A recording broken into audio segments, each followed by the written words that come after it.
Hello, स्वागत है आप सबों का मेरे YouTube चैनल पे। मेरा नाम निखिल है और आज की क्लास में हम लोग देखने जा रहे हैं क्लास 11th के फिजिक्स के बारे में। तो अभी तक आपने क्लास 10th के फिजिक्स के बारे में, क्लास 10th में साइंस पढ़ रहे थे। तो अभी तक आप क्लास 10th में क्या पढ़ रहे थे?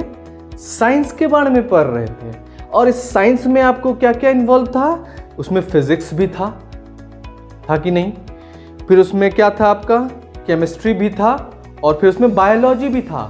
फिजिक्स को क्या कहते हैं? भौतिकी कहते हैं। केमिस्ट्री को क्या कहते हैं? तो रसायन विज्ञान कहते हैं। बायोलॉजी को क्या कहते हैं? तो जीव विज्ञान कहते हैं। तो साइंस में आप क्या सब पढ़ते थे? तो साइंस में पढ़ते थे आप भौतिकी, भौतिक विज्ञान, रसायन विज्ञान और जीव विज्ञान, है कि नहीं? तो अब क्या है, क्लास 10th तक तो साइंस था वो। अब क्लास 11th में आते ही, 11वीं क्लास में आते ही आपका जो ये साइंस है ये 3 भागों में बट गया। ठीक है, जिसमें पहला भाग हो जाता है क्या? भौतिक का विज्ञान। दूसरा भाग होता है क्या? रसायन का विज्ञान। और तीसरा भाग क्या होता है आपका? जीव का विज्ञान। ठीक है, और इसी 3 विज्ञान में जो पढ़ने वाले हम लोग क्या पढ़ने वाले? भौतिक का विज्ञान। ठीक है, फिर आपको केमिस्ट्री जो है, रसायन विज्ञान अलग से पढ़ना होगा और जीव विज्ञान अलग से पढ़ना होगा। ठीक है, अब जिसको जीव विज्ञान नहीं लेना है उसके बदले वो मैथ्स ले सकते हैं। ठीक है, तो मैथ्स या जीव विज्ञान, ठीक है, गणित या जीव विज्ञान में 2 ऑप्शनल होता है, आप कोई भी चूज कर सकते हो। आई बात समझ में? तो इसलिए जो कंसेप्ट है जिसमें आपका जो भौतिक है और रसायन है दोनों के लिए कॉमन होगा। ठीक है, अगर आप जीव विज्ञान लेते हो तो आपका ये भौतिक और रसायन तो रहने ही वाला है। अगर आप मैथ लेते हो, गणित लेते हो, तो भी आपका ये भौतिक विज्ञान और रसायन विज्ञान रहने वाला है। तो हम लोग जो पढ़ने जा रहे हैं वो क्या है? भौतिक का विज्ञान। आई बात समझ में? अब इस भौतिक के विज्ञान में जो हम लोग पढ़ने जा रहे हैं वो पढ़ने जा रहे हैं भौतिक के संसार के बारे में। संसार में जो भौतिक इन्वॉल्व, वो कैसे इन्वॉल्व है। तो सबसे पहले हम लोग पढ़ने जा रहे हैं फिजिकल वर्ल्ड के बारे में, जिसको कहते हैं भौतिक जगत। अब इस भौतिक जगत में सबसे पहले हम लोग पढ़ने जा रहे हैं क्या? भौतिक का प्रयोजन तथा उत्तेजना। तो भौतिक का प्रयोजन तथा उत्तेजना मतलब scope and excitement of physics के बारे में। आई बात समझ में? तो जो ये भौतिक का प्रयोजन और उत्तेजना है, इसमें हम लोग जो पढ़ेंगे वो क्या पढ़ेंगे? तो उसमें सबसे पहले पढ़ेंगे और चिरस्मत भौतिकी के बारे में। चिरस्मत भौतिकी जो होता है उसको इंग्लिश में कहते हैं क्लासिकल फिजिक्स। क्या कहते हैं? तो क्लासिकल फिजिक्स। तो हम लोग जो पढ़ने जा रहे हैं वो क्या है? वो है आपका क्लासिकल फिजिक्स। और इस क्लासिकल फिजिक्स को कहते हैं हिंदी में चिरस्मत भौतिकी। और इस चिरस्मत भौतिकी में सबसे पहला जो आप पढ़ने जा रहे हो वो क्या है आपका? वो है यांत्रिकी, है कि नहीं? तो यांत्रिकी सबसे पहले हम लोग पढ़ने वाले हैं, जिसको इंग्लिश में कहते हैं मैकेनिक्स। क्या कहते हैं? मैकेनिक्स। और यांत्रिकी में सबसे पहले हम लोग देखने वाले क्या है? तो यांत्रिकी में सबसे पहले हम लोग देखने वाले हैं कि किस तरह से मोशन जो है किसी भी वस्तु का, आपका बाइक का, साइकिल का, मोटरसाइकिल का जो है वो एक लाइन में होता है। तो सबसे पहले हम लोग देखेंगे motion in a straight line, मतलब सरल रेखा में गति। ठीक है, फिर देखेंगे हम लोग मोशन इन अ प्लेन। तो उसमें क्या होगा कि समतल में गति। ठीक है, फिर हम लोग देखेंगे क्या? न्यूटन्स के सिद्धांत। ठीक है, forces, Newton's laws of motion के बारे में, न्यूटन्स के गति के नियम के बारे में। आई बात समझ में? तो हम लोग देखने वाले हैं न्यूटन का गति क्या होता है, न्यूटन का सिद्धांत क्या होता है, न्यूटन के नियम क्या हैं।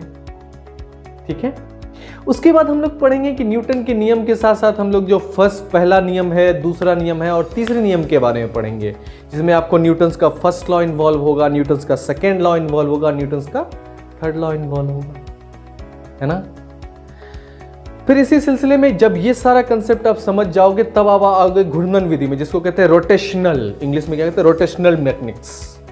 ठीक है, किस तरह से घूर्णन होता है किसी भी वस्तु में, जो आपका रोटेशनल डायनेमिक्स होता है वो कैसे होता है। तो ये सारा कंसेप्ट जो है आपको यांत्रिकी के अंदर आने वाला है, जिसको इंग्लिश में कहते हैं मैकेनिक्स। तो मैकेनिक्स में क्या सब पढ़ने वाले हैं?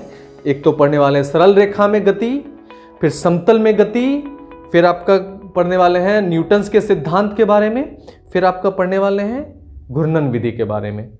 तो एक एक करके हम लोग पढ़ेंगे हर एक कंसेप्ट, जिसमें सबसे पहला आपको मोशन, काइनेमेटिक्स में मोशन रिलेटेड होगा। Motion in a straight line, जिसको वन डायमेंशनल मोशन कहते हैं, फिर मोशन इन अ प्लेन, जिसको हम लोग कहते हैं समतल में मोशन, और फिर हम लोग पढ़ेंगे न्यूटन्स लॉज ऑफ मोशन, फिर forces, Newton's law of forces, ठीक है। फिर उसके बाद हम लोग ग्रेविटेशनली रोटेशनल में जाएंगे और फिर रोटेशनल के बारे में पढ़ेंगे। एक बार ये मैकेनिक्स मतलब यांत्रिकी खत्म हो जाएगा तो हम लोग चलेंगे नेक्स्ट टॉपिक, जिसको कहते हैं क्या है, वैद्युत गतिकी, जिसको इंग्लिश में कहते हैं इलेक्ट्रोडायनेमिक्स।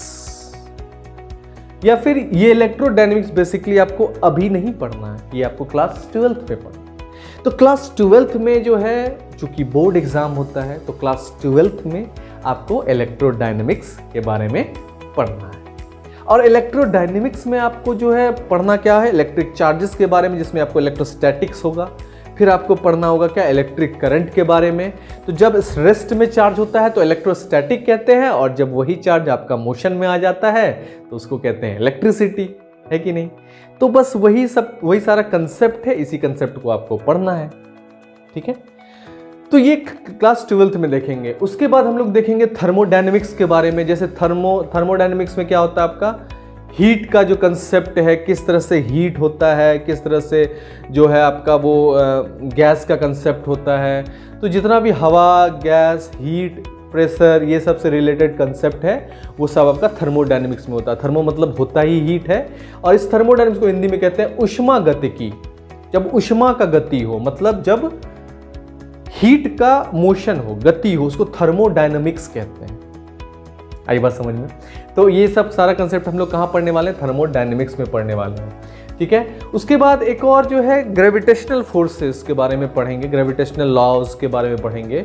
तो जो आपका ये फिजिक्स है ना, इस फिजिक्स में जो भौतिकवादी हैं, जैसे कि आपका क्या है, आर्किमिडीज है, गैलीलियो है, न्यूटन्स है, कूलम्ब्स है, फैराड है। डिफरेंट भौतिकवादियों ने क्या किया था, डिफरेंट तरीके से प्रौद्योगिकी और वैज्ञानिक सिद्धांत दिया था, और उसी सिद्धांत के कारण जो है आज हम लोग समझ पाए हैं कि हम लोग जिस वर्ल्ड में रह रहे हैं, हम लोग जो धरती पर रह रहे हैं, उसमें फिजिक्स का कितना बड़ा योगदान है, ठीक है। धरती से लेके चांद तक सारा चीज जो है वो गुरुत्वाकर्षण बल से एक दूसरे को अट्रैक्ट करता है। तो ये सारा कंसेप्ट जिसको एस्ट्रोफिजिक्स में हम लोग पढ़ने वाले हैं, तो लेकिन ये सारा कंसेप्ट आगे देखेंगे।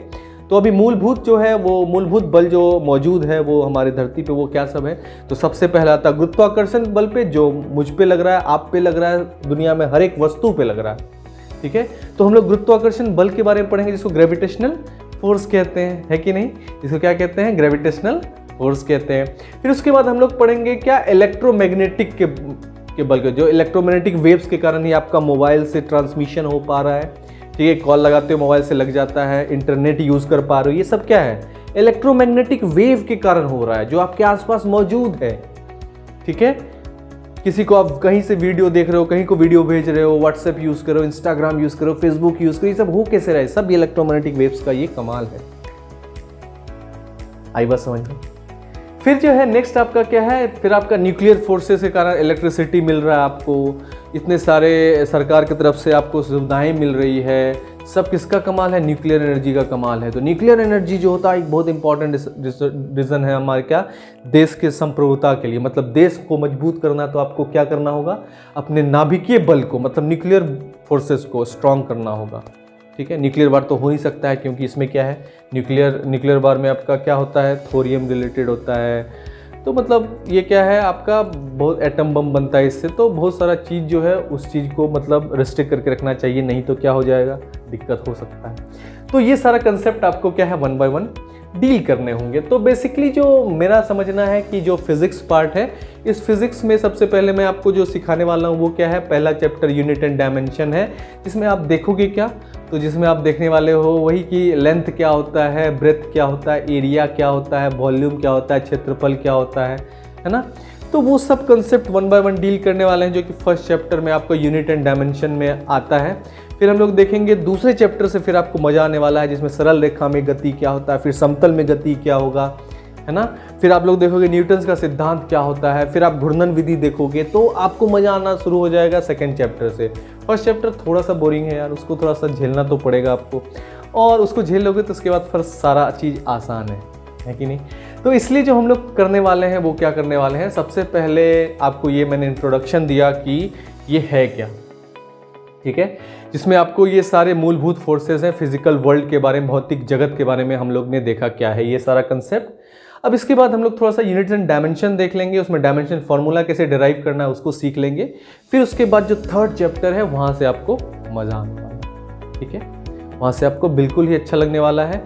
तो इसके लिए तो मैं तो एक्साइटेड हूँ। अगर आप भी मेरे साथ जुड़ना चाहते हैं तो आप बस ट्रिलॉजी फिजिक्स को सब्सक्राइब कर सकते हैं। सब्सक्राइब करके आप अगर प्लेलिस्ट में जाओगे तो उस प्लेलिस्ट में आपको हर एक चैप्टर वाइज जो है, क्लास 11 फिजिक्स का चैप्टर वाइज और क्लास 12 का जो है चैप्टर वाइज आपको क्या मिलेगा, सारा 1 बाय 1 वीडियो मिलेगा, ठीक है। अब वो वीडियो क्या है, टॉपिक वाइज अरेंज्ड है, ठीक है। तो ये चीज़ हम लोग प्रोवाइड कर रहे हैं, साथ में आपको फिजिकल क्लासेस भी मिलेंगे, ठीक है। तो आपको ऑफलाइन क्लास भी मिलेगा, और ये ऑफलाइन सेंटर हमारा कहाँ है, तो वो आपका है रणभूमि मैदान के पास, मतलब थाना चौक जाओगे, थाना चौक रणभूमि मैदान पूर्णिया के पास है, ठीक है। और जो हमारा इंस्टीट्यूट है उसका नाम है ट्रिलॉजी फिजिक्स, ठीक है। और जो एड्रेस है, लिंक है, वो सारा आपको डिस्क्रिप्शन बॉक्स में गिवन है, ठीक है। तो आप हमारे केंद्र पे संपर्क कर सकते हैं, ट्रिलॉजी फिजिक्स, जो कि है आपका क्या, थाना चौक रणभूमि मैदान पूर्णिया के पास, ठीक है। और हम अपने इंस्टीट्यूट में आपको जो है क्लासेस के अलावा ये क्लास होंगे, जो फिजिकल क्लास अगर आपको करना है तो आप इंस्टीट्यूट में आके लो, और बाकी जो ये वीडियो लाइब्रेरी है, फिर आपका जो ये डिजिटल फॉर्मेट में आपका PDF सारा notes, Hindi medium, English medium सब मिलेगा आपको। फिर आपको प्रीवियस ईयर पेपर सॉल्व मिलेंगे, previous year paper IT JEE mains और एडवांस दोनों के मिलेंगे। सॉल्व पेपर आपको 1 बाय 1 हर एक चीज़ सॉल्व करा जाएगा। फिर NCERT का जो है हर एक क्वेश्चन और आंसर आपको सॉल्व करा जाएगा। थ्योरी के साथ साथ जितना भी डेरिवेशन है वो एकदम बेसिक से आपको सिखाया जाएगा, क्योंकि थ्योरी समझना और डेरिवेशन करना बहुत ही ज़्यादा इंपॉर्टेंट है आपके लिए। जब तक आप थ्योरी नहीं समझोगे तब तक आपको न्यूमेरिकल नहीं बनेगा, तो थ्योरी और डेरिवेशन जब तक नहीं सीखोगे तब तक आपका वही न्यूमेरिकल में प्रॉब्लम होता है। तो जो पहले क्या होगा, जो फर्स्ट फेज़ होता है उसमें क्या होता है, आपको थ्योरेटिकल कंसेप्ट के साथ साथ आपका डेरिवेशन स्ट्रॉन्ग किया जाएगा। फिर आपको NCERT से रिलेटेड जितने भी NCERT के क्वेश्चन आंसर है वो कराया जाएगा। फिर हम लोग आगे बढ़ेंगे रेस्निक हेलिडे के बुक की तरफ, जिसका कि बहुत अच्छा सा कंसेप्ट गिवन है। उसके बाद आप अपने हिसाब से, अगर रेस्निक हेलिडे के अलावा आपको रेस्निक हेलिडे का सारा बुक आपको फ्री ऑफ कॉस्ट मिलेगा हमारे सेंटर पे, तो इसके लिए आप निश्चिंत रहें। सारा बुक PDF फॉर्मेट, सारा digital notes, class notes, Hindi medium, English medium, ये सारा आपको फ्री ऑफ कॉस्ट मिलने वाला है, जो हमारे फीस में इंक्लूडेड होगा, और फीस नॉमिनल ही है। तो ये सारा चीज़ आप हमारे सेंटर, जो कि है कहाँ, थाना चौक रणभूमि मैदान पूर्णिया पे आके आप संपर्क कर सकते हैं, ठीक है। तो आई होप कि ये जो कंसेप्ट है वो आपको समझ में आया होगा, और इसी तरह से जो है नेक्स्ट क्लासेस में हम लोग डिस्कस करते रहेंगे कि फिज़िक्स जो है वो किस तरह से पढ़ना है, किस तरह से सीखना है, और किस तरह से इसमें अच्छे नंबर्स लाने हैं, और किस तरह से एग्ज़ाम में, कॉम्पिटिटिव एग्ज़ाम में इसको सॉल्व करना है, ठीक है। तो आज के लिए बस इतना ही, फिर मिलते हैं आपसे नेक्स्ट क्लास के लिए। Thank you so much and all the very best for your exam.